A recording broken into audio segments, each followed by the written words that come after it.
pour ta fidélité. Alléluia. Salue ton voisin à côté de toi. Dis-lui, voisin, quelque chose est sur le point d'arriver à ta vie. Une bonne chose. Alléluia. Alléluia. Acclamez le Seigneur et veuillez vous asseoir. Alléluia.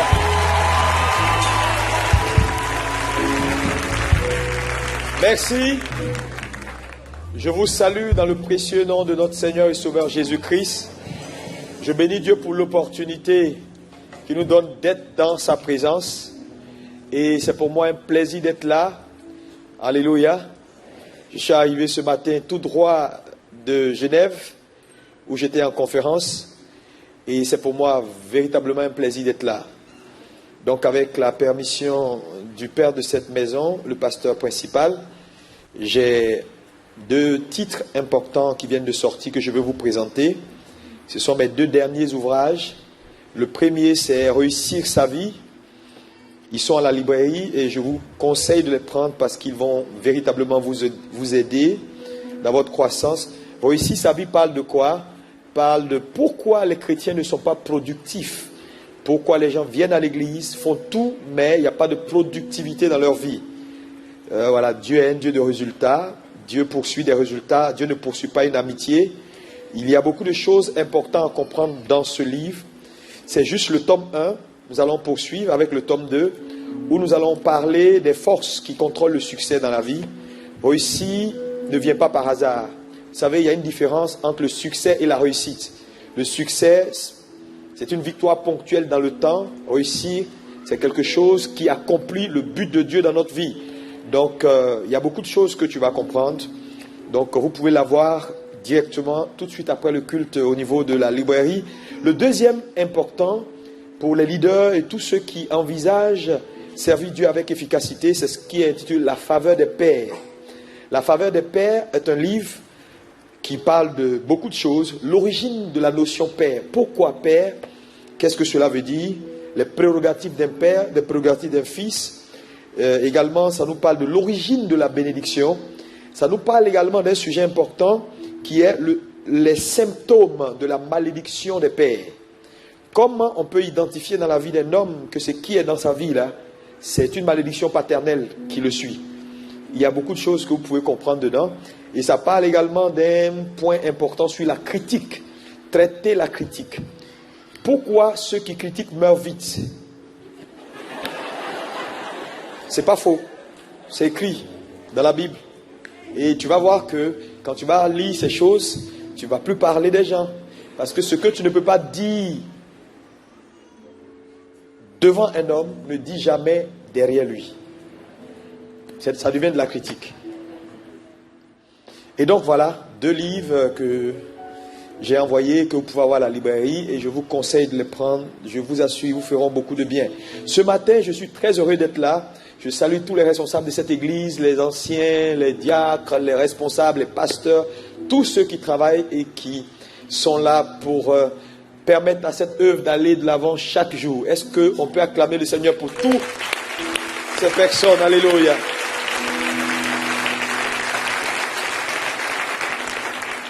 Vous savez, avoir des hommes et des femmes fidèles, des hommes et des femmes qui travaillent dans la présence du Seigneur est une bénédiction. Et je crois que vous êtes une bénédiction pour ICC.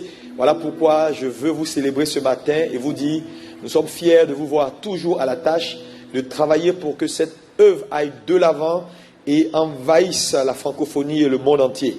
Ce matin, je vais partager avec vous un thème qui me tient à cœur dans le sens où Dieu me l'a donné par observation.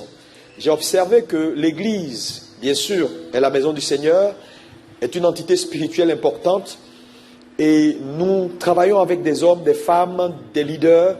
Nous avons des hommes, des pasteurs sous notre autorité.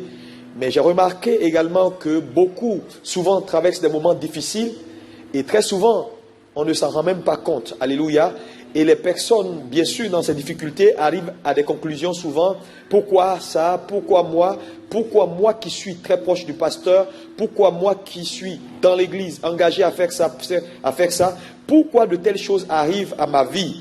Et les gens se posent beaucoup de questions, souvent sans jamais vraiment trouver les réponses. Alléluia. Et le Seigneur donc m'a inspiré à partager ce thème-là, qui est un thème en série, mais que j'ai pris le temps de mettre ensemble pour pouvoir donner l'essentiel ce matin sur le thème « Survivez à vos batailles ». Est-ce que tu peux dire à ton frère « Survivez à vos batailles ». C'est important d'être un survivant, alléluia, gloire à Dieu. Et Jésus a été très clair, Jésus nous a dit, il a dit dans les temps de la fin, les choses deviendront de plus en plus difficiles. Il dit 2 personnes de la même famille se trahiront, donc c'est des choses qui vont être de plus en plus difficiles. La France ne deviendra pas meilleure, le monde ne deviendra pas meilleur, nous irons de mal en pire. Pourquoi? Parce que nous allons vers la fin des temps, et Jésus a dit, dans les temps de la fin, les choses deviendront difficiles. Mais là où il est important pour les chrétiens de comprendre un certain nombre de vérités, parce que ne pas comprendre ces vérités-là, c'est se faire surprendre. C'est pourquoi Jésus a dit, il n'y a personne qui veut bâtir une tour sans s'asseoir pour faire des calculs. Donc il est important pour vous d'avoir la connaissance de certaines vérités, parce que si vous ne les avez pas, sûrement, vous allez avoir la mauvaise attitude. Et ce matin, nous allons partager ensemble un certain nombre de points pour ne pas que certaines choses, bien sûr, arrivant dans votre vie, vous soyez dans la mauvaise posture. Alléluia. Nous allons donc faire une première lecture dans Genèse 22, verset 15. Genèse 22, verset 15, c'est l'histoire d'un grand homme, alléluia, que nous connaissons, notre Père à tous, le Père Abraham. L'ange de l'Éternel appela une seconde fois Abraham des cieux. Nous lisons, et dit, je le jure par moi-même, parole de l'Éternel, parce que tu as fait cela et que tu n'as pas refusé ton fils, ton unique. Alléluia. Il dit, je te bénirai, je te multiplierai ta postérité comme les étoiles du ciel et comme le sable au bord de la mer.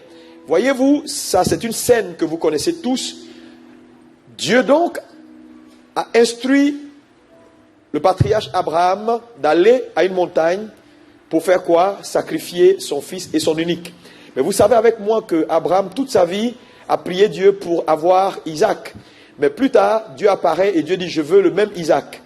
Donc vous voyez que Abraham est dans un dilemme dans le sens où, toute sa vie, il a souhaité quelque chose, et tout de suite après, une autre voix vient pour dire, je veux la chose. Donc vous voyez, c'était des imprévus, parce que Abraham n'avait pas prévu que Dieu, l'enfant que Dieu lui avait donné, Dieu allait réclamer le même enfant. Mais Abraham a su avoir la bonne attitude et cela lui a été imputé à justice. Voyons également un autre verset important dans Apocalypse 2, verset 7. Alléluia. Apocalypse 2, verset 7. Il dit que celui qui a des oreilles entende ce que l'Esprit dit aux églises. À celui qui vaincra. Est-ce qu'on peut répéter à celui qui vaincra? Je lui donnerai de manger de l'arbre de vie qui est dans le paradis de Dieu. Donc, à celui qui vaincra, voilà la récompense. Donc, nous voyons ici que la Bible déclare que les vainqueurs sont ceux qui auront part à la récompense. Alléluia. Donc, être un vainqueur est quelque chose d'important. Voilà pourquoi, en tant qu'enfant de Dieu, vous devez survivre à vos batailles. Parce que les batailles, vous en aurez. Dis Amen. Oui, il est important de le comprendre parce que beaucoup de gens, bien sûr, arrivent à la vie chrétienne sans prévoir certaines éventualités. Alléluia. Sans prévoir certaines difficultés. Personne ne vient à Jésus en faisant le serment de trahir Jésus 6 mois après. Tous ceux qui ont donné leur vie à Jésus l'ont fait avec un cœur sincère, avec une volonté d'aller jusqu'au bout. Mais sur le chemin de notre destinée, allant vers notre destinée, il y a des imprévus, ce qu'on appelle les imprévus de la vie chrétienne. Est-ce que quelqu'un peut dire avec moi les imprévus de la vie chrétienne? Et c'est des choses à savoir, parce que ne pas les prendre en compte, nous sommes surpris et nous avons la mauvaise attitude. Donc, beaucoup de gens, bien sûr, n'avaient pas prévu de vivre un certain nombre d'événements ou de vivre des situations, même dans leur foyer. Certaines personnes se sont mariées et avaient une grande vision du mariage, mais malheureusement, arrivés dans le foyer, ils se rendent compte que ce qu'ils avaient espéré n'est pas vraiment ce qu'ils voient. Ils vivent autre chose que ce qu'ils ont toujours voulu voir. Certaines personnes également, dans leur fonction, même dans leur marche avec Dieu, avaient pensé que la vie chrétienne, c'est une vie paisible. Lorsqu'on devient enfant de Dieu, tout va bien. C'est vrai, tout va bien. Alléluia. Dites Amen. Mais comme je l'ai dit et je le répète, il n'y a aucun évangile, il n'y a aucune foi prêchée qui est une foi qui nous épargne les problèmes. La foi, ce n'est pas pour nous épargner les problèmes, mais c'est pour qu'on puisse affronter les problèmes et avoir la victoire. Est-ce que quelqu'un peut dire Amen? Donc, il est important de comprendre que nous servons un Dieu qui est un Dieu qui ne nous dira pas tout dans notre parcours. Il y a des choses qu'il nous dira, mais il y a des choses qu'il ne nous dira pas. Et lorsque nous lisons Nombre 14, versets 6 à 30, je vais vous épargner les lectures parce que c'est un texte que vous connaissez tous. Alléluia. Dieu donc parle à son peuple et leur dit, je vous envoie vers une terre qui est la terre de Canaan. Mais je tiens à vous dire une chose importante ici. C'est que Canaan n'est pas une terre que les Israélites ne connaissaient pas. Ils étaient là-bas avant et ils sont sortis. Et Dieu les a ramenés avec une promesse. Donc il dit, je vous envoie vers Canaan, une terre où coule le lait et le miel. Une terre de promesse. Alléluia. Mais ce qui fait de Canaan la terre de promesse, c'est la parole que Dieu donne aux enfants d'Israël. Sinon, c'est une terre qu'ils connaissaient avant. La preuve, ils étaient là-bas avant d'en sortir. Donc Dieu les envoie là-bas de nouveau et Dieu leur donne une promesse. Donc c'est la promesse, c'est la parole de Dieu attachée à la terre qui fait de la terre une terre de promesse. Dites Amen. Maintenant, en leur donnant cette promesse, Dieu leur dit, c'est un lieu formidable, un lieu où coule le lait et le miel. Mais pourquoi Dieu leur dit ces choses? C'est pour fixer leur pensée sur ce qui est positif. C'est pour fixer leur entendement sur ce qui est droit. Dieu leur dit, là-bas, tout va bien. Quand tu ouvres le robinet, c'est du lait. Quand tu creuses la terre, c'est du miel. Partout, c'est du lait et du miel. Donc, à chaque fois que les enfants d'Israël dorment, se réveillent, dans leurs rêves, ils voient du lait et du miel partout. Ces choses sont très bonnes dans le sens où elles fortifient leur foi, elles les empêchent de regarder aux obstacles et de fixer leur foi sur la promesse de Dieu. Dites Amen. Est-ce qu'on peut dire Amen? Mais Dieu omet de façon volontaire de signifier aux enfants d'Israël que dans cette terre, dans cette promesse, il y a également les fils d'Anak, il y a des géants. Alléluia. Dieu ne le dit pas. Dieu ne le fait pas. Pourquoi? Parce que Dieu n'a pas besoin de te le dire. Parce qu'il sait le potentiel qu'il a investi en vous. Dites Amen. Donc vous devez comprendre et accepter cette vérité. Dans votre parcours vers l'accomplissement de votre destinée, Dieu ne vous dira pas tout. Il vous donnera l'essentiel parce qu'il sait l'investissement qu'il a fait en vous. Alléluia. Mais il n'est pas non plus bon d'ignorer le fait que Dieu vous ait dit que tout sera bon et que vous aurez la victoire. La parole de Dieu qu'il vous a donnée ne vous épargnera pas non plus qu'il y ait des difficultés sur le chemin. Parce que lorsqu'ils sont arrivés à Canaan, parmi les 12 espions, 10 ont dit non, ce n'est pas possible, Seigneur. Ce que nous voyons là, c'est trop fort. Il y a des géants. Nous sommes à leurs yeux comme des sauterelles. Nous nous sentons petits. Et 2 ont fait le bon rapport. 2 ont dit, c'est vrai. Ce que nous voyons est contraire à ce que Dieu nous a dit. Mais nous connaissons ce Dieu. Voilà pourquoi il est important de connaître son Dieu. Dites Amen, dites Amen, dites Amen, dites Amen. Parce qu'un homme qui ne connaît pas Dieu, sur le chemin de sa destinée, Satan va l'effrayer. Mais Josué et Caleb connaissaient Dieu, savaient comment Dieu opère, savaient que le Dieu d'Abraham, d'Isaac et de Jacob travaille par sa parole. Et s'il a dit, possédez cette terre et que je vous donne cette terre en héritage, ça veut dire, quels que soient les obstacles, cette terre nous appartient. Dites Amen, dites Amen. Alléluia. Et donc, Josué et Caleb ont fait le bon rapport. Mais qu'est-ce que c'est qu'un bon rapport? Un bon rapport, c'est exalter les promesses de Dieu au-dessus des obstacles. Et c'est exactement ce que le prophète a fait lorsque Dieu lui a dit, je t'envoie à Sarepta, là-bas, j'ai ordonné à une veuve de te nourrir. J'ai parlé avec elle. On a réglé le problème. Va, c'est fait. Le prophète arrive, il trouve une veuve qui lui donne un autre rapport. Je ne sais même pas qui est ce Dieu. Je m'apprête à mourir. moi et mon fils, à ta place, tu aurais fait quoi? Mais Seigneur, qu'est-ce qui se passe? Tu me dis, tu as tout réglé. J'arrive et je ne vois rien. Mais comme le prophète connaissait son Dieu, il savait que Dieu a ses façons de faire, Dieu a ses voies, alors il a été le relais de la parole de Dieu. Il a dit à la femme, l'huile et la farine ne finiront point. Et donc lorsqu'il a donné la parole a amené à manifestation la promesse de Dieu. Ça veut dire quoi? Dans votre parcours, Dieu vous dira, allez, c'est fait. Tu arriveras et tu ne verras rien. À toi de comprendre que lorsque Dieu a parlé, c'est la fin de l'histoire. À toi de saisir la parole et de la manifester. Dis Amen. Alléluia. C'est très important. Parce que sur le chemin de notre destinée, il y a ce qu'on appelle les imprévus de la vie chrétienne. Personne n'a prévu se marier pour divorcer. Personne n'a prévu venir à l'église, donner sa vie à Jésus et plus tard trahir le Seigneur. Voilà pourquoi, quand vous voyez des hommes marcher à une vitesse qui est inférieure à la vôtre, ne les jugez pas. Vous ne savez pas quel fardeau ils portent.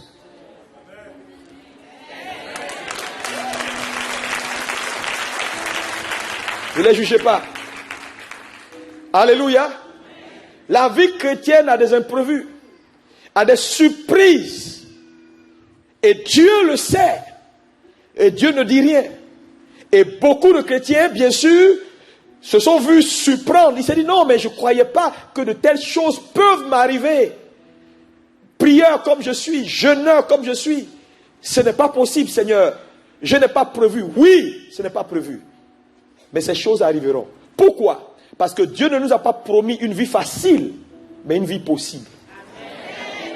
Il a dit tout est possible à celui qui croit. Non pas tout est facile à celui qui croit, mais tout est possible à celui qui croit.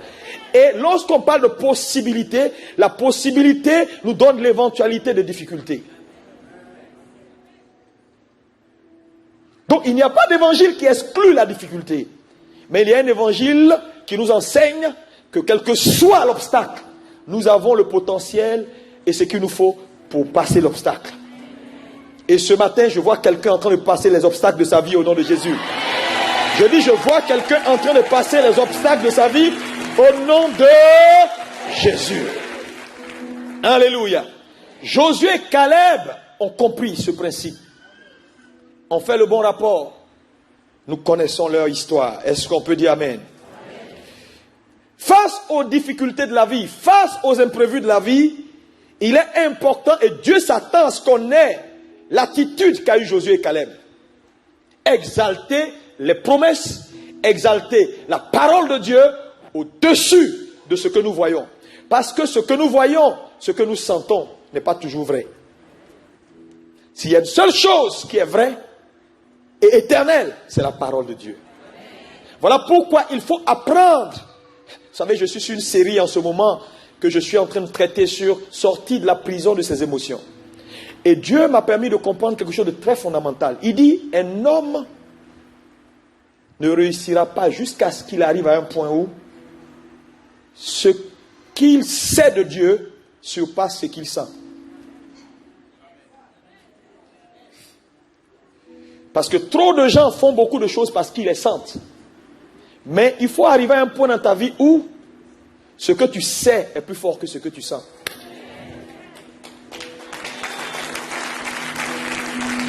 Voilà pourquoi la connaissance de Dieu n'est pas négociable. Dis à ton frère, la connaissance de Dieu n'est pas négociable. Ah oui, je vous le dis.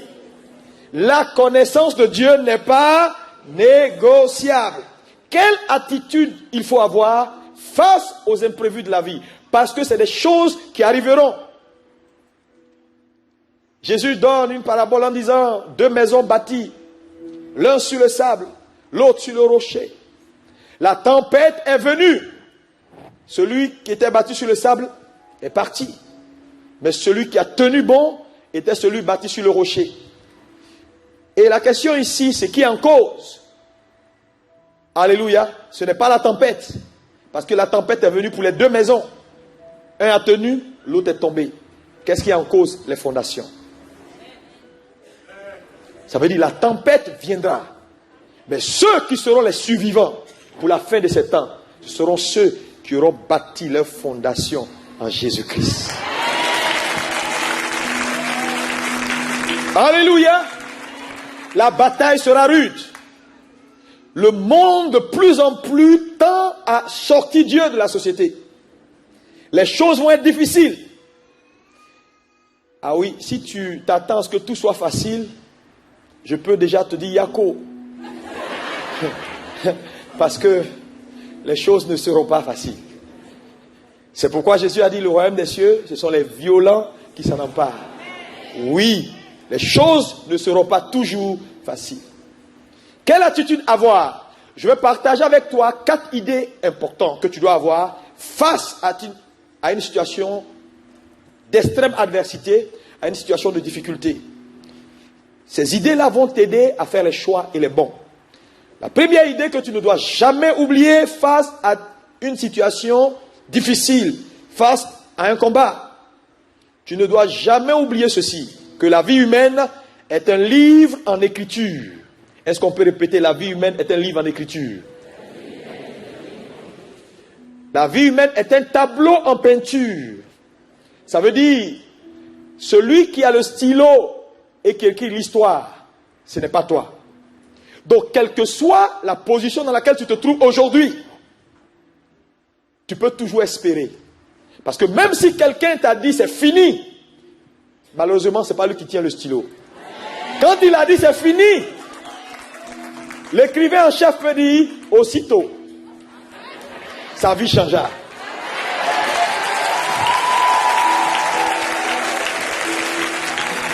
Alléluia! Voilà pourquoi il faut garder espoir, quelles que soient les difficultés que tu as. Quelle est la position dans laquelle tu te trouves? À quel niveau ton foyer est arrivé? À quel niveau tu es endetté et tu ne t'en sors plus? Tu es arrivé à un point où tu t'es posé la question, où est Dieu? Je ne comprends plus qu'est-ce qui m'arrive. Je paye ma dîme. Je vais à l'église. Je sais pourquoi ces choses. La vie chrétienne a des imprévus. Alléluia. Tu dois savoir que la vie humaine est un livre en écriture, un tableau en peinture. Lorsque vous voyez un véritable peintre qui peint un tableau, si vous l'assistez au début, c'est étrange. Il commence par mettre un trait ici, un point là, une virgule ici. En fait, il prend ses repères. Mais chaque élément bizarre qu'il met sur le tableau, à la fin du tableau, a sa raison d'être et participe à la beauté du tableau. Ça veut dire simplement une chose. Si Dieu doit enlever dans votre vie tout ce que vous ne comprenez pas, vous allez perdre à la fin votre beauté. Vous allez perdre votre beauté. Vous allez perdre votre beauté. Quand Dieu permet que nous passions dans certaines circonstances, c'est pour nous parfaire et c'est pour nous rendre meilleurs. Un exemple simple. Si Dieu veut régler un problème de tempérament, un problème, si tu es colérique, tu es quelqu'un de très nerveux, tu te fâches pour tout. Si Dieu veut régler ce problème, il mettra devant toi et autour de toi les gens qui ne sont pas aimables. Parce qu'on ne règle pas un problème de quelqu'un qui est nerveux avec des gens doux. Il mettra autour de toi des gens qui seront prêts à t'énerver jusqu'à ce que tu t'énerves. Et le jour où tu comprendras que, bon écoutez, on laisse tomber. Tu as grandi et tu es guéri. Voilà pourquoi, alléluia, voilà pourquoi tous ceux qui veulent esquiver les problèmes, échapper aux problèmes pour dire non, je ne veux pas avoir affaire à lui là, il est trop bizarre, à chaque fois que je suis avec lui, il me fâche, il me sort hors de moi, tu n'es pas encore guéri. Ce n'est pas la peine de le fuir, il faut rester avec lui, il va te guérir. Est-ce que vous avez remarqué, je l'ai dit ici un jour, vous savez, quand vous allez dans la forêt, en Afrique, il y a de grandes forêts. Vous allez voir que dans la forêt, les arbres sont droits. Bien droits. Parce que il y a beaucoup d'arbres qui poussent. Donc chaque arbre veille à ce que son voisin ne prenne pas trop de place. Mais quand vous plantez un arbre dans un environnement où il n'y a pas beaucoup d'arbres, il pousse tordu.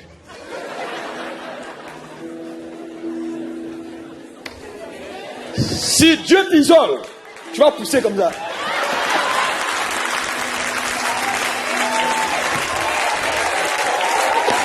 Alléluia! Oui. Voilà pourquoi c'est important de comprendre que Dieu veut nous guérir. Il y a des choses, on prie, Seigneur, éloigne ça de moi, éloigne. Non, c'est pas utile. Alléluia. Change. Et les choses changeront avec. Alléluia. Quand on lit Ésaïe 43, versets 1 à 5, nous voyons que Dieu est pour nous. Dieu travaille pour nous. Dieu nous aime. Nous devons avoir cette assurance-là que c'est lui le maître qui tient ou qui a le dernier mot. On peut le voir rapidement, Ésaïe 43, versets 1 à 5. Il dit, ainsi parle maintenant l'Éternel, qui t'a créé, ô Jacob. Celui qui t'a formé, ô Israël, ne craint rien. Est-ce que tu peux dire à ton voisin, ne crains rien? Il dit, car je te rachète. Je t'appelle par ton... Tu es à... Waouh, c'est formidable. Tu es à moi. Tu appartiens à Dieu. Quelle grâce. Lisons Jérémie 18, verset 1 à 5. Je vais vous montrer quelque chose. Dans Jérémie 18, verset 1 à 5. Dieu parle au prophète Jérémie et Dieu lui dit ceci. La parole qui fut adressée à Jérémie de la part de l'Éternel en ces mots. Il dit, lève-toi et descends dans la maison du potier. Là, je te ferai entendre mes paroles. Je descendis dans la maison du potier et voici, il travaillait sur un tour. Le vase, on va répéter ça ensemble. Le vase qu'il faisait ne réussit pas. Regardez ici, c'est du français. On dit, le vase qu'il faisait ne réussit pas. On n'a pas dit, le potier ne réussissait pas le vase, mais c'est le vase qui ne réussissait pas entre ses mains. C'est deux choses différentes. C'est comme si le potier a l'expertise. Il sait quelle forme il veut donner à l'argile, mais quand il essaie de donner la forme qu'il veut à l'argile, l'argile refuse de réussir entre ses mains. Mais le verset continue. Comme il arrive à l'argile dans la main du potier, donc il nous confirme que de temps en temps, l'argile refuse, se rebelle.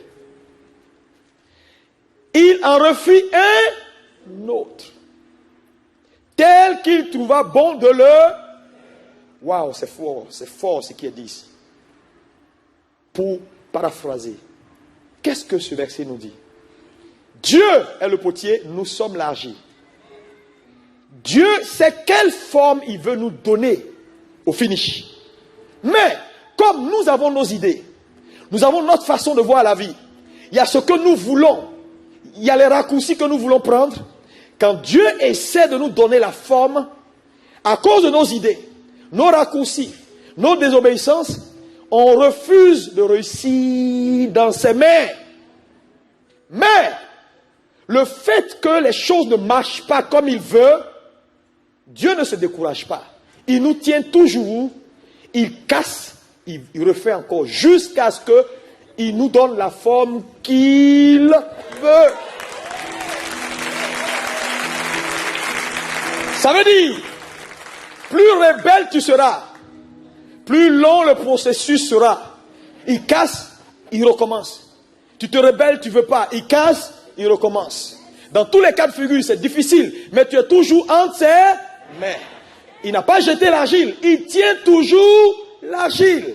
Dieu te tient entre ses mains, quelles que soient les difficultés, quel que soit ce qui arrive, il te tient entre ses mains.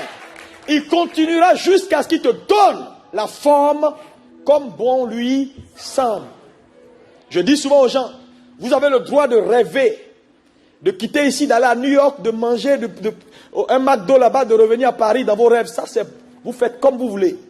Mais quand tu as le droit de rêver, laisse à Dieu le droit aussi d'exaucer le rêve qu'il veut.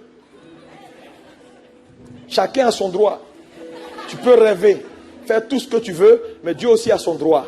Son droit, c'est lui qui décide, il a le dernier mot. Donc s'il te laisse rêver, laisse-le décider aussi. Ne dis pas, Seigneur, j'ai rêvé, fait. Non, ça ne dépend plus de toi. Alléluia. Donc l'argile ne réussit pas toujours entre les mains du potier. C'est très important de le comprendre. Ça veut dire, bien que vous soyez dans la main du maître, il peut arriver que les choses soient difficiles, que les choses ne marchent pas comme vous voulez. Parce que le problème des gens en général, pourquoi ils sont surpris quand il y a des imprévus, c'est parce qu'ils ont des attentes qui ne rencontrent pas souvent les attentes du Seigneur. Vous connaissez un homme comme Naaman? Qui connaît l'histoire de Naaman?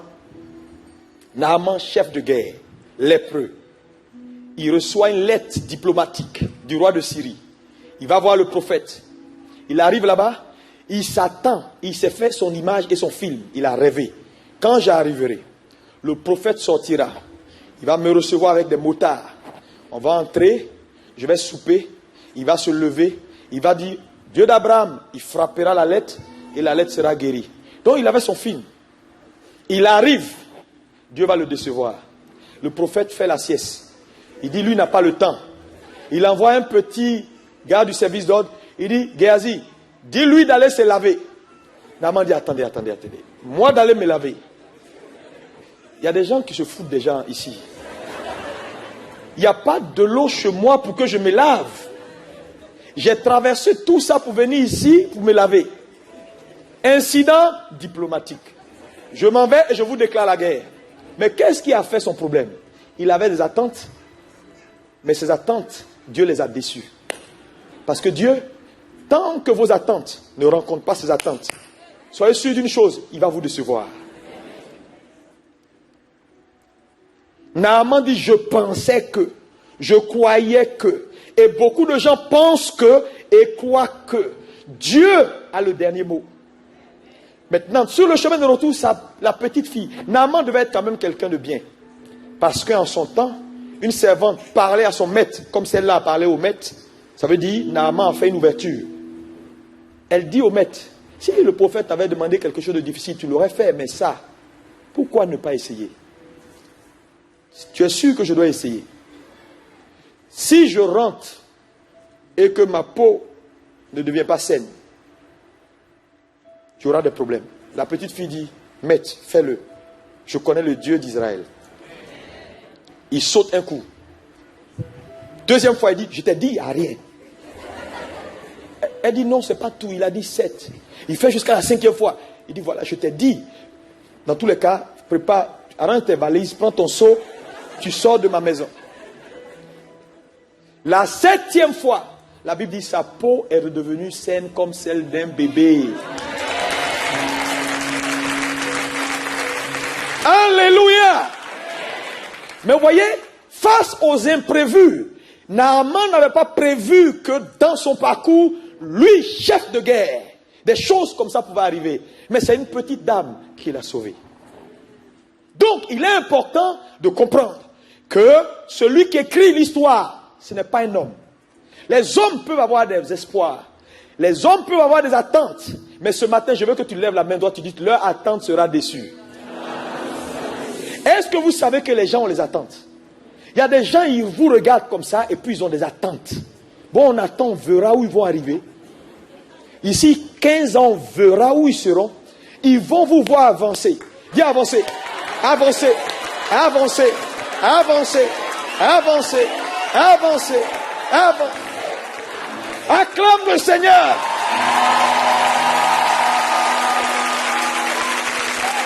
Ils ont des attentes. Même souvent, quand les gens se marient, les gens viennent au mariage et disent, ok, on est là, on verra. C'est bien pour eux, ok. Mais ils ont des attentes dans leur cœur. Dieu va décevoir les attentes de tes ennemis au nom de Jésus. Alléluia. Je le dis, frère, Voilà pourquoi ce n'est pas eux qui tiennent le stylo. L'écrivain en chef, c'est le Dieu Tout-Puissant. Quelqu'un peut mettre un point, Dieu mettra la virgule et il va continuer l'histoire. Alléluia. Voilà pourquoi tu ne dois pas perdre espoir. Et s'il y a une chose que tu dois comprendre, c'est que tout le monde peut perdre confiance en toi. Toi, ne perds jamais confiance en toi. Pourquoi? Parce que toi et Dieu, vous faites la majorité. Tout le monde peut dire, ce monsieur, c'est fini pour lui. Dis, ce n'est pas fini. Tant que tu as la foi, tu as la vie. Alléluia. Alléluia. Nous servons un Dieu qui n'a pas payé tout ce prix-là pour venir nous abandonner. Non. Voilà pourquoi je veux encourager quelqu'un qui est tombé, qui est fatigué, qui se pose des questions. Où est Dieu? Dieu est là.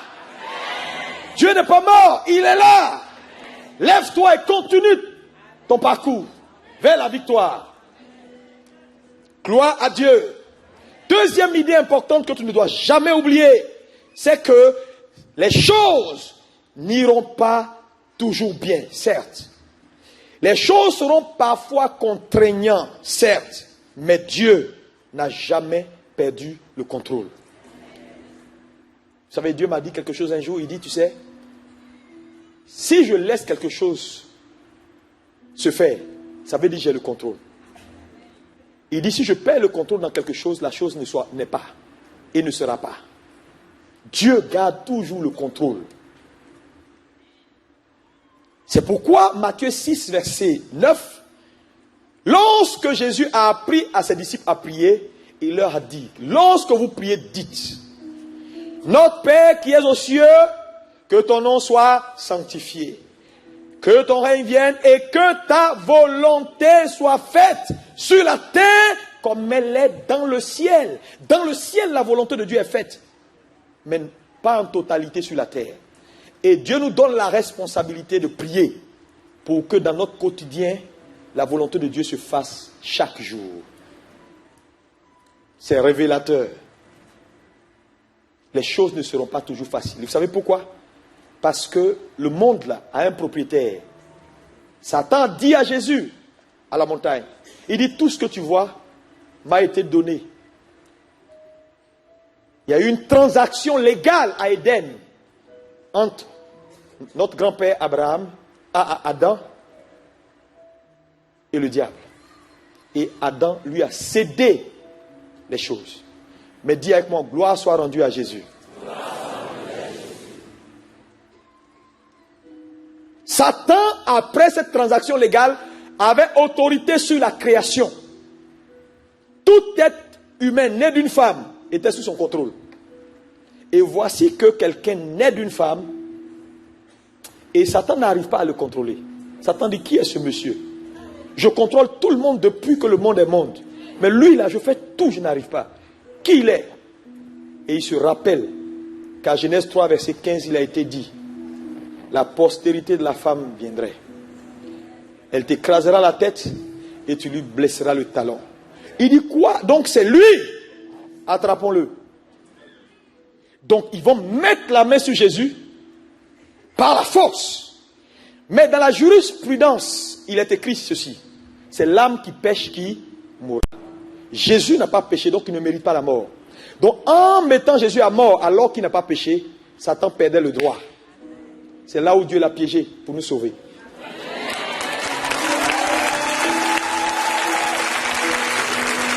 Alléluia! Gloire à Dieu. Les choses n'iront pas toujours mal parce que le prince de la puissance de l'air est celui qui règne aujourd'hui. Je dis souvent, tu ne vas pas à Londres en mission pour 3 jours et arriver là-bas, tu vas discuter un appartement avec un Londonien. Pour dire, je vais te tuer, l'appartement m'appartient, tu es en mission. Nous sommes en mission sur terre. Il y a un propriétaire. Il y a quelqu'un qui travaille. Voilà pourquoi les choses n'iront pas toujours bien. Mais malgré tout, Dieu n'a pas perdu le contrôle. Quand on lit Romains 8, verset 28, la Bible dit, tout concourt ou tout travail pour le bien de ceux qui aiment leur Dieu. Alléluia. Quelle que soit la situation dans laquelle tu es, Dieu permettra à ce qu'elle travaille pour ton bien. Mais, il faut avoir la bonne attitude. La bonne attitude. Vous connaissez l'histoire de cette grande dame, la Sunamite, dans 2 Rois 4, versets 18 à 25. Je vous épargne la lecture. Vous connaissez cette histoire. Cette Sunamite, cette grande dame, le prophète arrive chez elle, Élisée, et elle l'observe et elle voit que c'était un homme de Dieu. Elle lui fait une maison. Le prophète, avant de partir, dit, qu'est-ce que je peux faire pour toi? Géasi dit, elle n'a pas d'enfant parce qu'il n'y a pas de bruit dans la maison. Ok, l'année prochaine, à cette même heure, tu auras un fils. Dieu exauce la parole du prophète. Le miracle s'opère. L'année suivante, la femme enfante d'un fils. Mais regardez ici. Quelque temps après, la Bible nous dit, l'enfant avec son père dans les champs crie ma tête, ma tête, ma tête. On le renvoie avec sa main et il meurt. D'où vient que le miracle de Dieu peut mourir? Beaucoup de gens pensent que quand Dieu fait un miracle, le miracle ne peut pas mourir. Là, c'est un miracle qui vient de Dieu. Quand le miracle venait à mourir, c'est tout un message. Va réfléchir dessus. Et puis, lis bien cette histoire. Et puis, prépare ton propre message. Comment ressusciter un miracle qui est mort? Étudie la vie de la dame et tout ce qu'elle a fait depuis l'instant jusqu'à ce que son fils revienne à la vie. C'est un message pour toi. Tu comprendras que quand ton foyer, ça ne va pas, au lieu de dire, non, pasteur, est-ce que tu es sûr que ce monsieur-là, c'est Dieu qui vraiment m'a mis avec lui?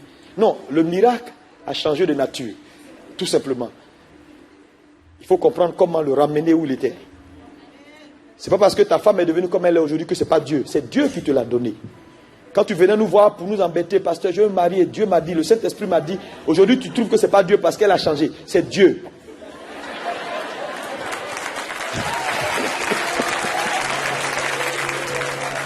Alléluia.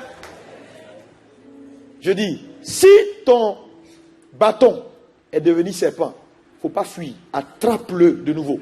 Il va redevenir un bâton. Trop de gens, quand ça ne va pas, trouvent des portes de sortie pour dire ce n'est pas Dieu. Est-ce que c'est Dieu? Pasteur, tu ne trouves pas que notre mariage était un faux mariage? Je ne croyais pas encore bien. Tu croyais. Parce que de toute façon, je vois mon mari là, vraiment, ce n'est pas l'homme que j'ai marié. Oui, ce n'est pas l'homme que tu as marié. Le miracle est mort. Le miracle est devenu autre chose. Il ne faut pas fuir le miracle. Il faut le ramener à la vie. Quelqu'un veut sauver, Dieu veut sauver le foyer de quelqu'un ici. Tu es arrivé à un point où ce n'est plus un mariage, c'est une cohabitation pacifique. Vous vous tolérez dans la maison. Toi-même, tu sais que c'est une tolérance. On est là, on se tolère. Ça dit, on a signé traité de paix. Ce n'est pas ce que Dieu veut. Alléluia. Reviens à l'Éternel. Et crois que la difficulté que tu traverses aujourd'hui peut changer et ça changera. Vous savez, trop de gens abandonnent à cause des difficultés. Dieu est fatigué. Dieu cherche des hommes qui n'abandonnent pas malgré les difficultés. Vous n'êtes pas... Le rang des losers, là, ça grossit chaque jour. Des gens qui disent non, ça là c'est pas bon, et puis ils abandonnent. Ça c'est trop dur, ils abandonnent. Il y a trop de gens qui abandonnent à cause des difficultés. Dieu cherche maintenant des hommes résolus qui ont cru dans sa parole et qui diront j'irai jusqu'au bout. Cette femme n'a pas abandonné. Elle a pris son miracle dans sa main. Parce que plusieurs facteurs peuvent tuer un miracle. L'enfant dit j'ai mal à la tête. Ça peut être malnutrition, mais je ne crois pas parce que la Bible dit elle était riche. Ça peut être un problème lié à l'environnement.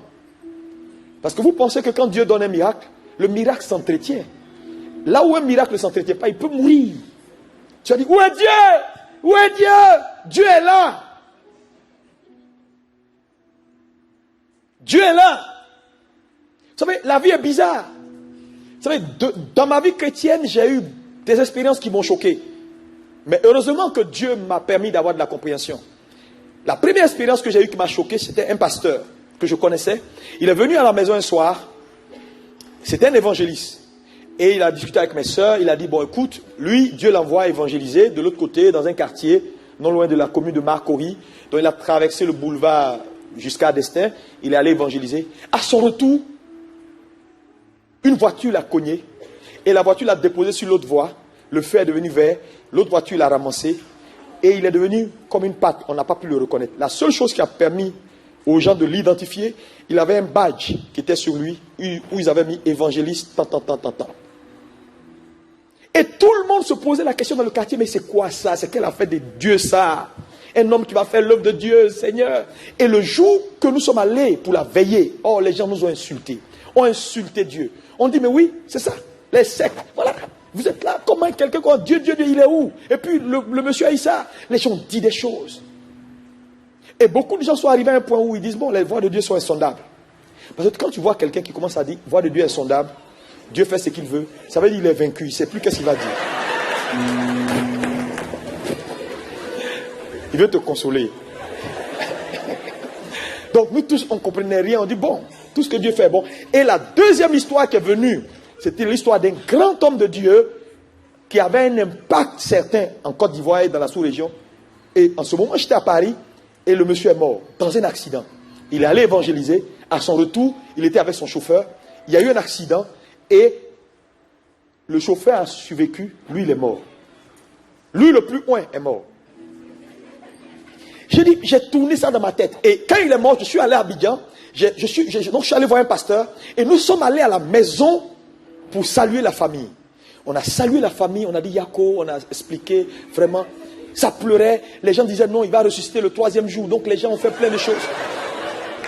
Donc moi je ne comprenais pas. Donc je dis ok. Donc on est allé. On a salué tout le monde. Maintenant, la semaine qui a suivi, les gens nous ont dit ok, on va quand même vous montrer son corps. Donc les pasteurs de la ville sont venus. Donc ils ont sorti le corps. Et ils ont mis le corps du pasteur. Et puis tout le monde a regardé. Et tout le monde regardait le corps du pasteur. Comme s'il dormait. Et puis on dit non, il y a de l'espoir. Il va revenir, tout ça. Parce que. Donc les gens. Et je me posais beaucoup de questions. Mais qu'est-ce qui a pu se passer? Pourquoi un tel drame? Pourquoi même pas 40 ans? Seigneur, on ne comprend pas.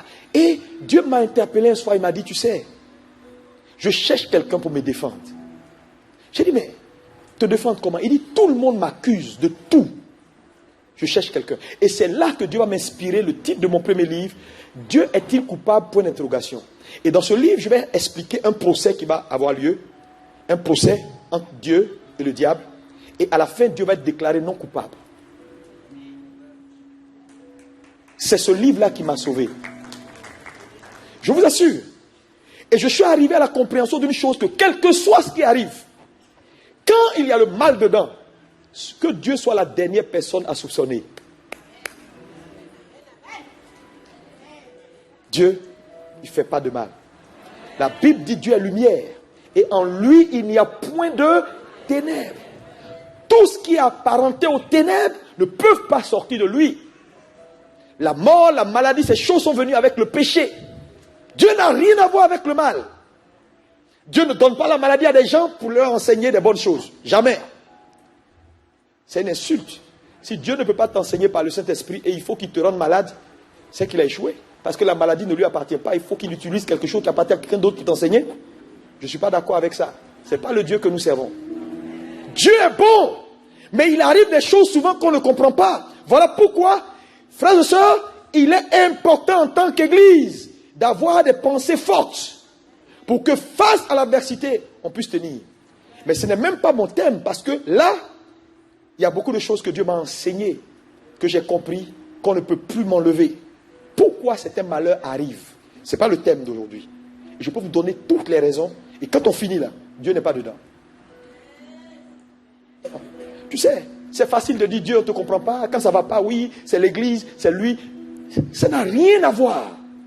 Mais ce n'est pas notre thème d'aujourd'hui. Alléluia.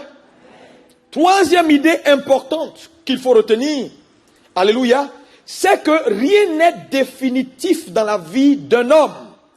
Tant qu'il vit, la repentance a la capacité de le ramener dans la course. Le mot repentance a deux parties. Le préfixe re et pentir. Repentance. Revenir à la position initiale. Rien n'est définitif. Quel que soit là où la vie t'a déposé, si tu es prêt à te repentir, la repentance a la capacité de te renvoyer dans la course. Quelle grâce! Quelqu'un devait applaudir. Quelqu'un devait applaudir. Parce que c'est puissant de savoir que quel que soit ce qui arrive, si je me repens sincèrement, la repentance a la capacité de me ramener dans la course pour que je puisse compétir à niveau égal avec mes contemporains. Ça veut dire quoi? Je ne sais pas dans quelle situation tu es passé, mais je suis venu te tendre la perche ce matin pour te dire, si seulement tu peux te repentir, sincèrement, Dieu, le créateur du ciel et de la terre, te ramènera à ton meilleur niveau. Alléluia! Alléluia! C'est encore possible. Est-ce qu'on peut dire c'est encore possible? Il n'y a rien de définitif dans la vie d'un être humain. Voilà pourquoi vous ne devez jamais abandonner et vous devez continuer à persévérer. Je l'ai dit, Dieu nous a promis une vie de possibilités. Rien de définitif. Non, il n'y a rien qui est définitif. Directement, il n'y a rien de définitif.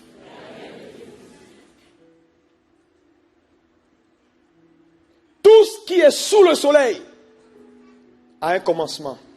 Vous savez, je le disais tout à l'heure, un jour, j'ai posé la question au Seigneur. J'ai dit, Seigneur, pourquoi toi, tu es Dieu, tu es hors du temps, et nous, tu nous mets dans le temps? Parce que ce qui n'est pas bon pour toi, n'est pas bon pour nous. Et toi, tu vas hors du temps, et nous, tu nous laisses dans le temps. Explique-moi, Seigneur, parce que je ne comprends pas que toi, tu sois hors du temps, et nous, on est dans le temps, et tu dis que ce qui est bon pour toi est bon pour nous. Mais pourquoi toi, tu nous laisses? Et nous, on voulait être hors du temps aussi, comme toi. Là, c'est mieux. Dieu m'a répondu, ça m'a choqué. Dieu m'a dit, numéro 1, je suis hors du temps. Parce que je connais le bien, je connais le mal, mais j'ai la vie éternelle qui est le Zoé et qui me donne la capacité de, bien que connaissant le mal, d'être incapable de faire le mal. Première chose. Deuxième chose qu'il me dit, il dit, vous, je vous ai mis dans le temps pour vous sauver et pour vous donner une seconde chance. J'ai dit, ah bon? Pourquoi? Il dit, hors du temps, tout acte qu'un homme pose est éternel. Et si je vous mets hors du temps, si vous commettez une seule erreur, même moi, je ne peux rien pour vous. Mais je vous ai mis dans le temps, parce que dans le temps, quand on a mal fait hier, on peut bien faire aujourd'hui. Alléluia! Et il poursuit pour me dire, voilà la raison pour laquelle je n'ai plus rien fait pour Satan. Parce qu'il était hors du temps. Quand il a péché, c'était fini.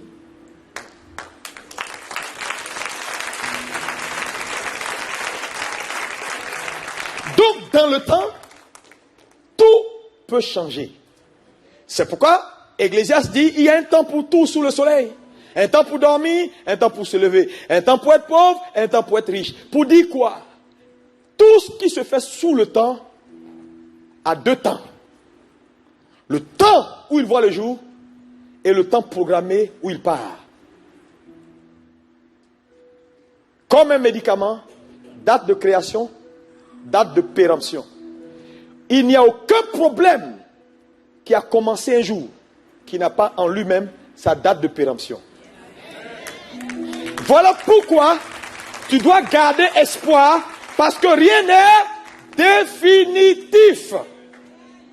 Aussi sûr que ta difficulté a vu un jour, cette difficulté verra un autre jour qui va marquer sa fin.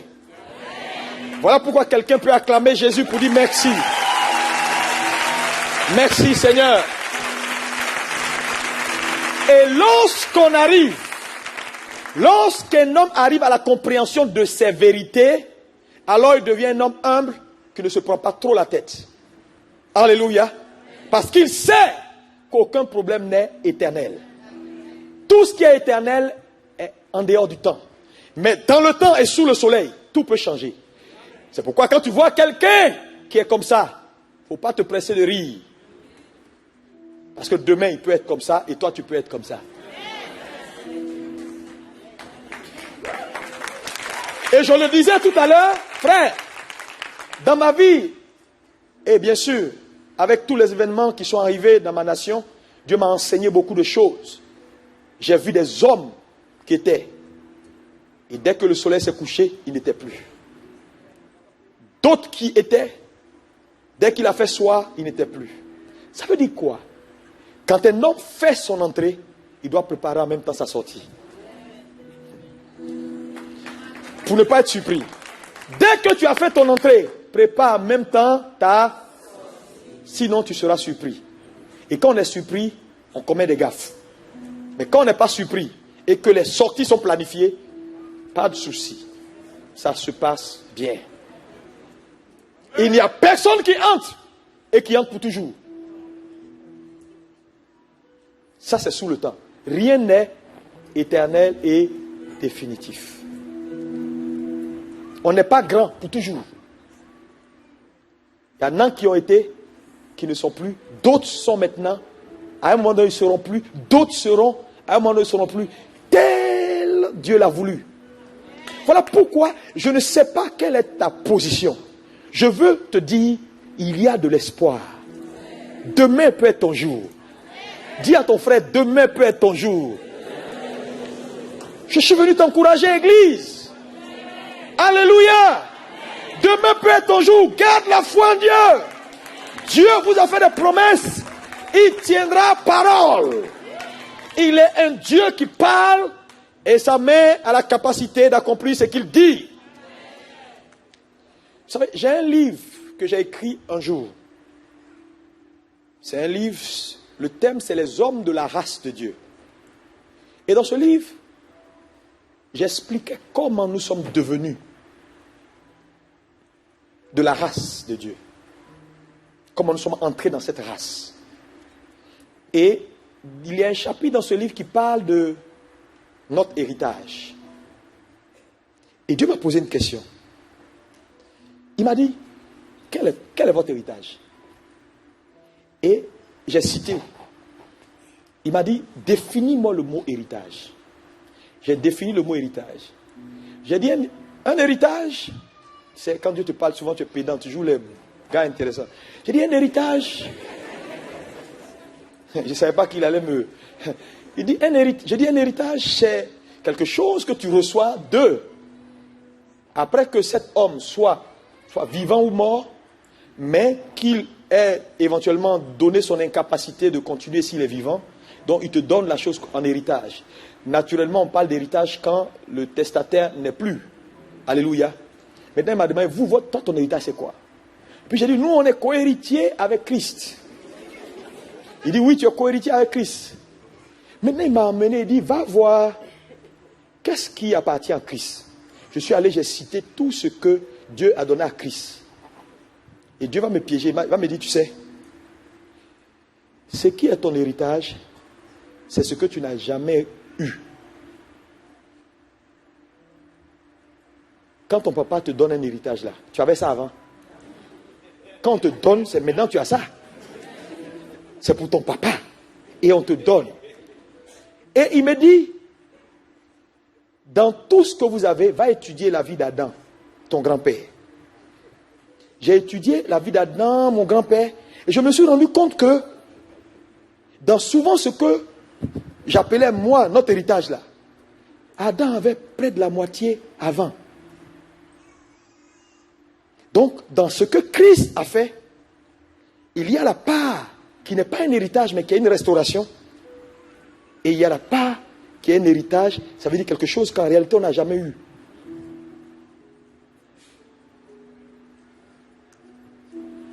Parce que quand tu vas étudier la vie d'Adam, tu verras qu'Adam avait certaines choses et des choses importantes qu'après le péché, on a perdu. Que Christ nous a restaurés. Ça, ce n'est pas un héritage. On te restaure quelque chose que tu avais. C'est pour toi. Tu as perdu, je te le redonne. Mais maintenant, moi, voilà ce que je te donne qui m'appartient, que tu n'as jamais eu, que je te donne. Tu vas voir qu'en réalité, l'héritage de l'Église n'est pas beaucoup.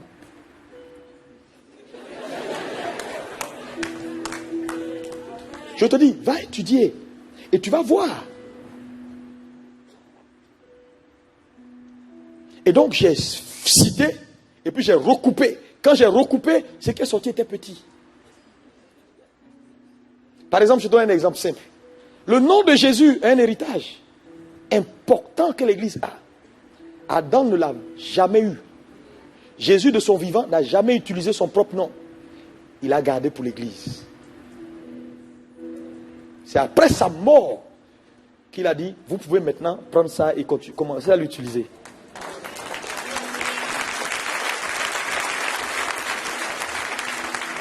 Mais il y a des choses qu'il nous a données. Notre grand-père avait ça déjà.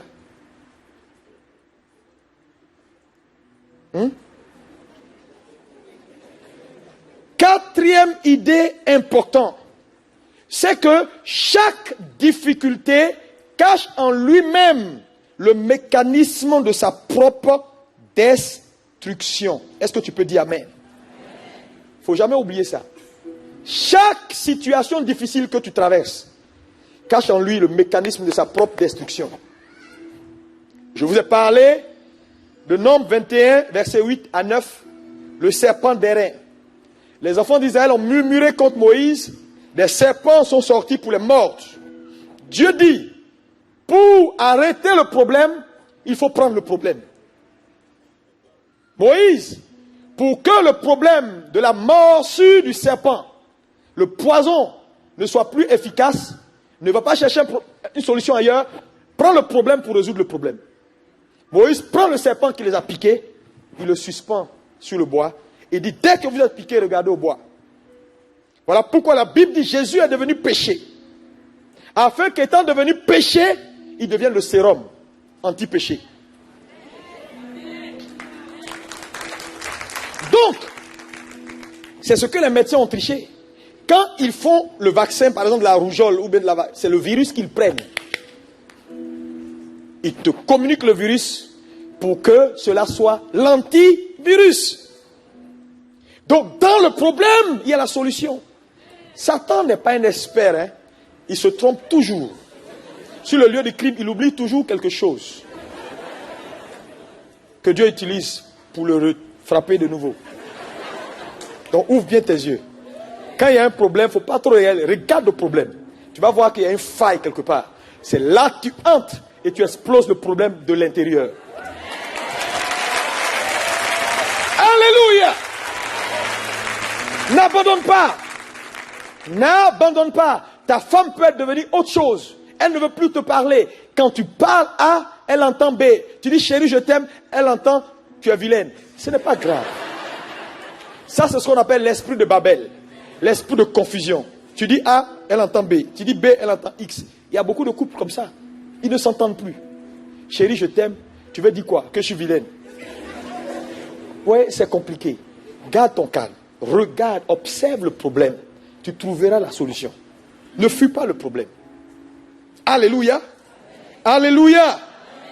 Est-ce que quelqu'un est béni? Tu es béni, acclame Jésus. Alléluia. Attitude à ne pas avoir quand on est face à une adversité ou à des imprévus dans la vie. Numéro 1. Quand tu es face à des situations imprévues, ne t'éloigne pas de Dieu et de l'Église. Dis ça à ton frère, s'il te plaît. Trop de personnes, quand ça ne va pas, c'est là ils ne viennent plus à l'Église. Ils voient le pasteur ici, ils passent là. Pourquoi il ne veut pas avoir affaire à quelqu'un? Il dit, je me cherche. J'ai rencontré un frère comme ça. Il dit, mon frère, qu'est-ce qu'on ne te voit plus à l'église? Il dit, tu sais, je vais me trouver un peu d'abord et puis je reviens. Le vrai problème, c'est qu'on ne peut pas se trouver en dehors de Dieu. Donc, quand ça ne va pas, c'est vers lui qu'il y a la force. C'est là qu'il faut puiser la force pour repartir de nouveau. Dites Amen. Voilà pourquoi Le fils prodigue, à un moment donné, lorsque ça n'allait plus, lorsqu'il a pris son héritage, il est parti, il s'est rendu compte que si je dois devenir quelqu'un, il faut que je retourne vers mon père. Quelqu'un doit retourner à Dieu.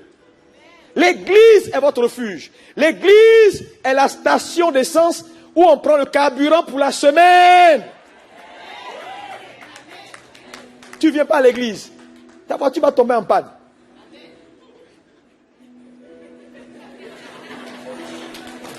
On va pousser. Alléluia. Ici, il y a super, bonbon super. Il ne faut pas aller prendre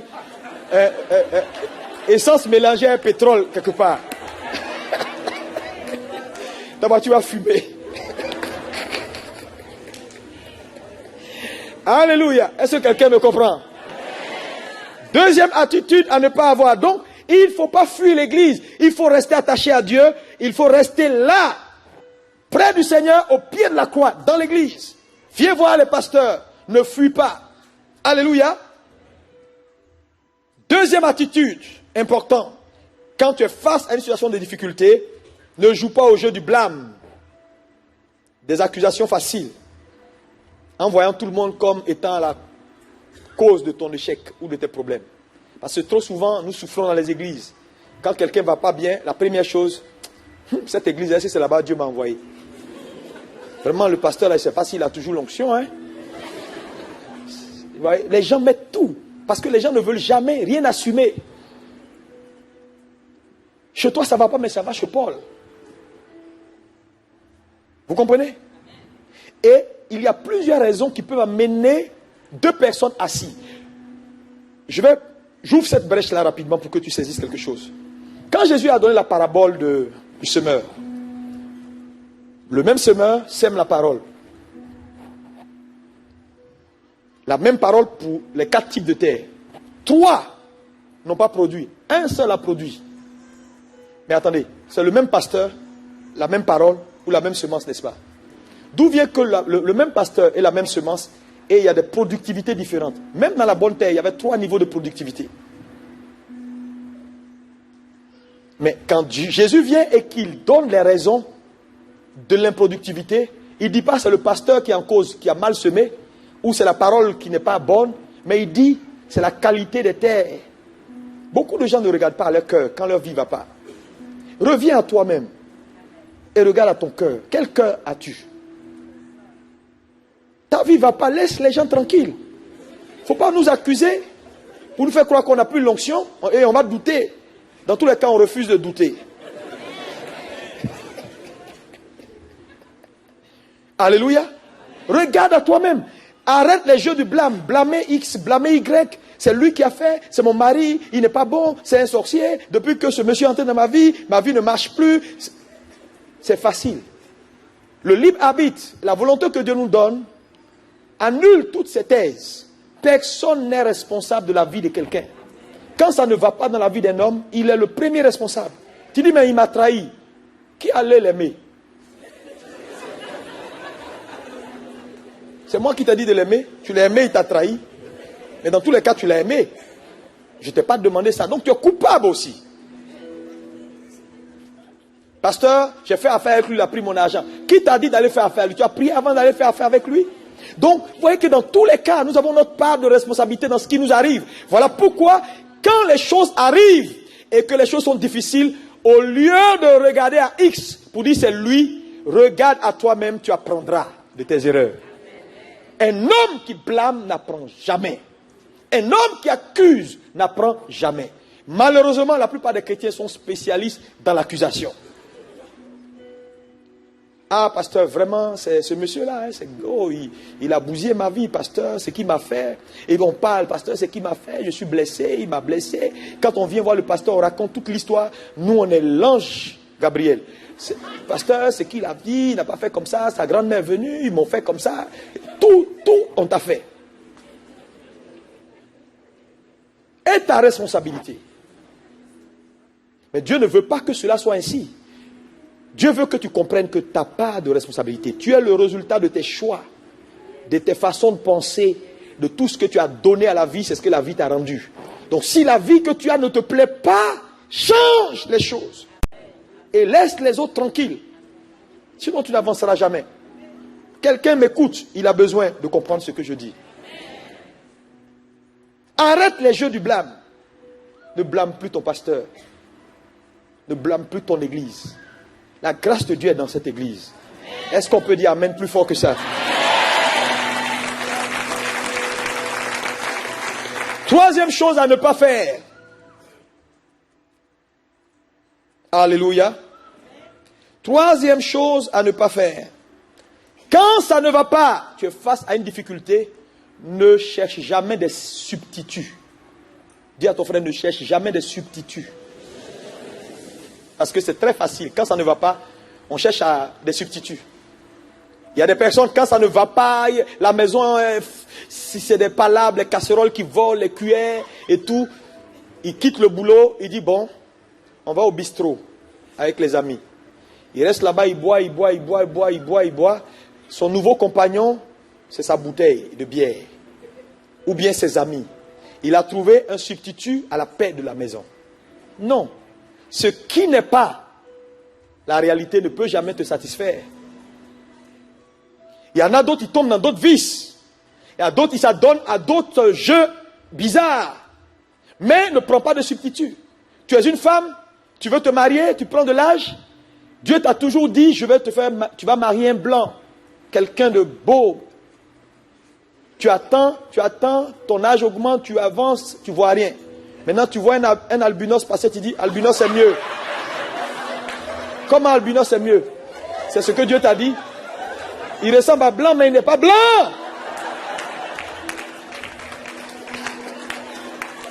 Je m'excuse si ça peut choquer quelqu'un. Mais ce n'est pas l'objectif. C'est une façon de dire, tu ne dois pas faire de substitut. Parce que ce que Dieu ne t'a pas donné ne peut jamais satisfaire ton cœur.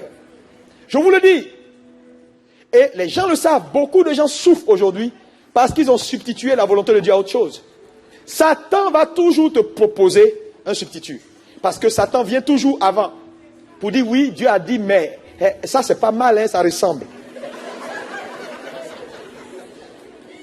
Il y a un pasteur qui m'a raconté cette histoire. Dieu lui a dit, je te donne dans les semaines à venir une Mercedes rouge Bordeaux. Tant. Avant que la semaine arrive, Satan vient avec une Toyota Corolla rouge Bordeaux. Le pasteur dit, il était tenté, il a tellement marché qu'il était fatigué. Donc, il était tenté d'aller vers la voiture Toyota Corolla parce qu'il s'est dit, bon, on ne sait jamais, Dieu parle en parabole. Peut-être que j'ai mal entendu. Et Dieu lui dit, ne touche pas à cette voiture. Je t'ai dit Mercedes. Et il a dit non. Il attend la promesse de Dieu. Il fait confiance en Dieu. Et quand il a attendu, ce que Dieu a promis est venu. Satan, quand les choses sont difficiles, va toujours venir essayer de te calmer. Te calmer pour dire, on peut essayer. Prends ça comme ça, ça va aller. Non, calme-toi. Ça n'ira pas. C'est seulement Dieu qui peut satisfaire le cœur d'un homme. Et cette affaire est une affaire d'éternité. Voilà pourquoi, moi je l'ai dit à mon église, je dis, le mariage, il ne faut pas forcer quelqu'un à se marier. Parce que l'affaire là, quand on entre, on ne sort plus. Ah oui, je suis contre le divorce.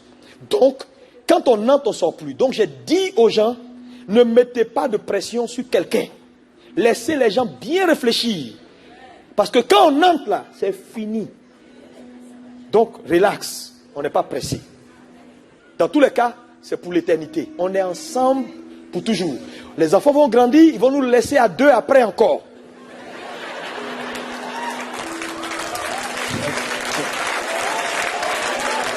Je dis, non, vous étiez deux, vous allez finir deux. Ils vont venir, vous distraire, ils vont dire, papa, il faut qu'on parte. Papa, on ne peut plus rester. Quand tu vas dire, non, venez. Après, maintenant, tout courir après les petits-enfants. Est-ce qu'il ne peut pas venir? Est-ce qu'il ne peut pas venir? Profitez bien d'eux maintenant. Pendant qu'ils sont là. C'est devant vos yeux, ils grandissent. Attendez un peu, ils vont dire, non, papa, vous savez, je dois prendre mon appartement. C'est là, tu te caches. Tu dis, quel appartement? Puis tu t'en t'es caché pour pleurer.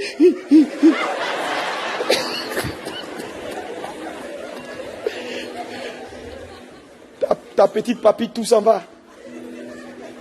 C'est sérieux, hein? Alléluia. Gloire à Dieu. Pas de substitut. Tout ce qui substitue, tout ce qui prend la place de ce que Dieu veut te donner, va te laisser dans une fin éternelle. Ta vie sera une vie suspendue comme ça. Tu vas toujours regarder. C'est ce qui est arrivé à notre cher frère et cousin, Jacob.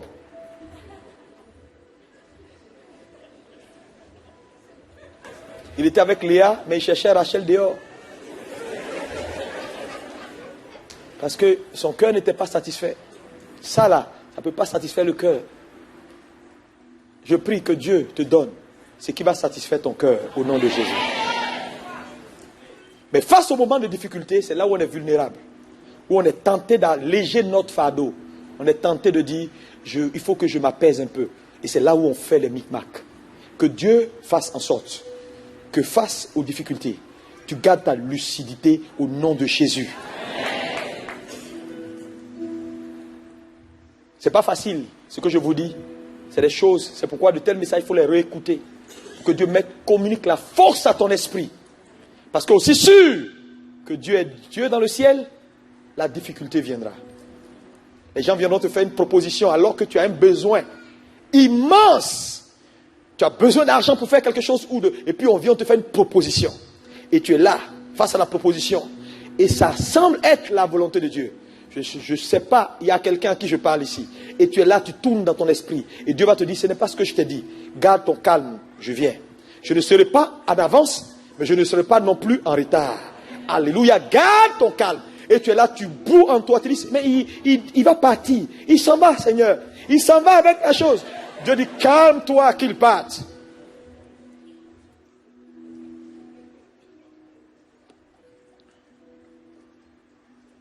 Quatrième idée, face à la difficulté, ce qu'il ne faut jamais faire, n'abandonne jamais. Tout le monde dit avec moi, n'abandonne jamais.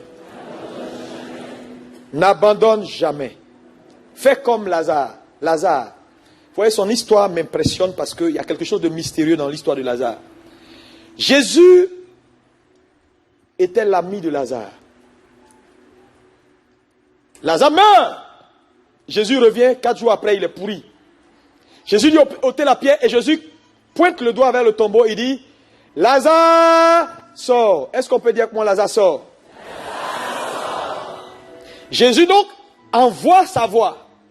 N'oubliez pas que Lazare est mort depuis 4 jours. Donc son esprit est parti au ciel. Lazare était assis dans un fauteuil en train de boire du thé avec l'archange Michel. Quand une voix sonne, Lazare, et le père entend pour dire, Gabriel, dis à Lazare qu'on l'appelle. Et que le monsieur qui appelle là, on ne peut pas ne pas exaucer. Lazare dit, je ne bouge pas. Je n'ai pas fini mon thé. Laisse-moi. Je ne bouge pas. Dieu dit, allez, descends. Automatiquement, on récupère son esprit. On balance son esprit. Et l'esprit descend dans le corps qui était dans le tombeau. Lazare, donc, dans le tombeau, couché. Alléluia. Se réveille dans le tombeau. Jésus continue à appeler pour dire, Lazare, sors. Lazare est couché. Mais n'oubliez pas que dans la coutume juive, quand tu meurs, on te met des bandelettes et on t'embaume. Et l'embaumement qu'on met sur les bandelettes durcissent les bandelettes un peu comme le plâtre. C'est de la résine qu'on met sur le corps pour entretenir le corps. Donc, tu es vraiment bloqué. Hein? Tu es vraiment bloqué. Je ne sais pas si je peux me coucher, si c'est possible, pour vous montrer un peu ce qui se passe. Je peux? Pour la régie. Juste comme ça. Donc, Lazare est couché comme ça. Regardez. Il est bloqué comme ça. Maintenant, je demande, quelqu'un qui est bloqué comme ça et qui est complètement bloqué, comment il peut se lever? Techniquement, ce n'est pas possible. Parce que tout est bloqué, les mains sur lesquelles il doit prendre appui, les coudes, tout est bloqué et les bandelettes sont devenues dures. Mais la Bible dit, quand Lazare entend la voix du maître, Lazare trouve la force, je ne sais où, mais puise de son intérieur. Et Lazare se lève. Et Lazare maintenant dit, Maître, j'arrive. Maître, j'arrive. Maître, j'arrive. Et il sort sur la parole de Jésus. Qu'est-ce que je veux dire à quelqu'un? il y a quelqu'un dans cette salle. Dieu t'a parlé ce matin. Je ne sais pas qu'est-ce qui t'a englouti comme difficulté, mais tu peux trouver la force quelque part. Tu peux trouver la force quelque part. Alléluia. Tu peux trouver la force quelque part. Comme Lazare a trouvé la force, tu peux trouver la force de sortir. Trouve la force et sors. Dis amen. Est-ce que quelqu'un peut acclamer Jésus? On va se lever.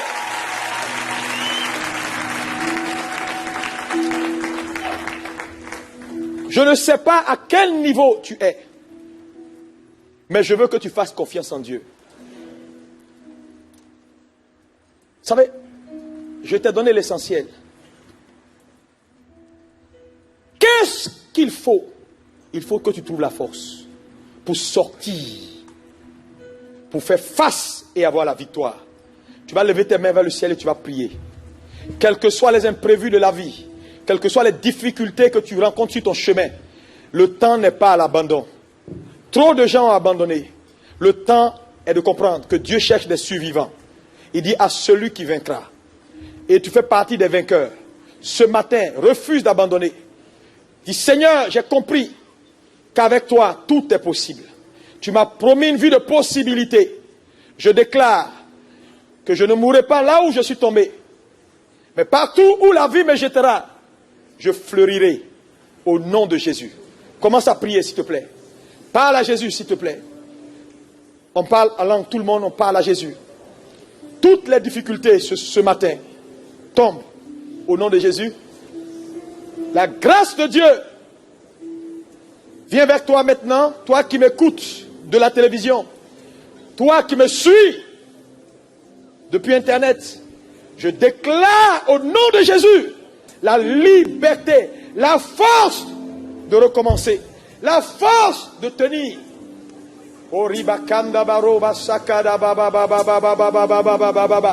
Seigneur, Seigneur, je ne sais pas quels sont les imprévus, quelles sont les difficultés sur le chemin, mais nous croyons en toi ce matin.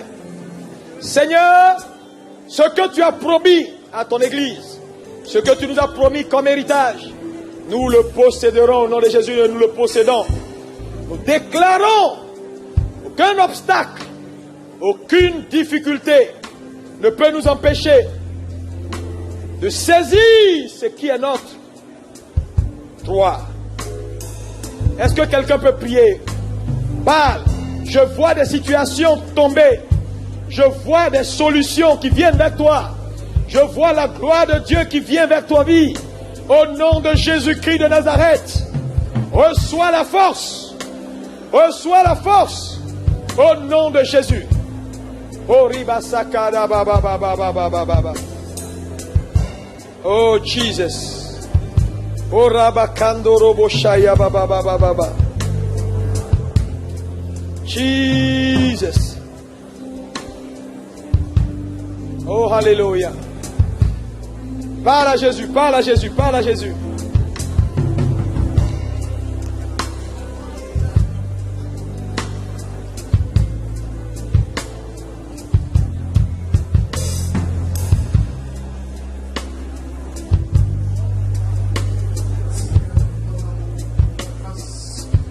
Nous voulons te bénir pour tout ce que tu es, tout ce que tu fais pour nos vies. Toute la gloire te revienne. Merci pour ton serviteur que tu as utilisé. Donne-nous la force, Seigneur, à résister à toutes ces choses, toutes ces épreuves de la vie. Et nous savons que ta grâce, Seigneur, le sang qui a coulé pour nous, proclamera, parlera, Seigneur, pour la vie de quelqu'un aujourd'hui. Nous voulons reconnaître cela, Seigneur, par les acclamations, pour tout ce que tu es, ce que tu fais pour nous. Nous voulons te bénir pour ce que tu es Dieu. Merci encore de ton amour, pour le prix que tu as fait. Merci Saint-Esprit. Ouvre les yeux de quelqu'un, Seigneur, cet après-midi, pour comprendre, pour saisir ce que tu as sémé dans la vie, Seigneur. La gloire est à toi, Père, ton amour, ta grâce, la communion du Saint-Esprit nous connecte tous les jours, Père. Gloire à toi. Quelqu'un veut pousser le cri de joie pour ton amour et lever ton nom, pour ta grâce cet après-midi, Seigneur. Merci pour toute la gloire. Nous te bénissons, Seigneur. Au nom de Jésus. Amen. Nous pouvons nous asseoir. Pendant cela, saluer nos amis internautes. On se retrouve dimanche prochain pour la suite des programmes. Amen. Je vais demander en même temps ceux qui sont baptisés par...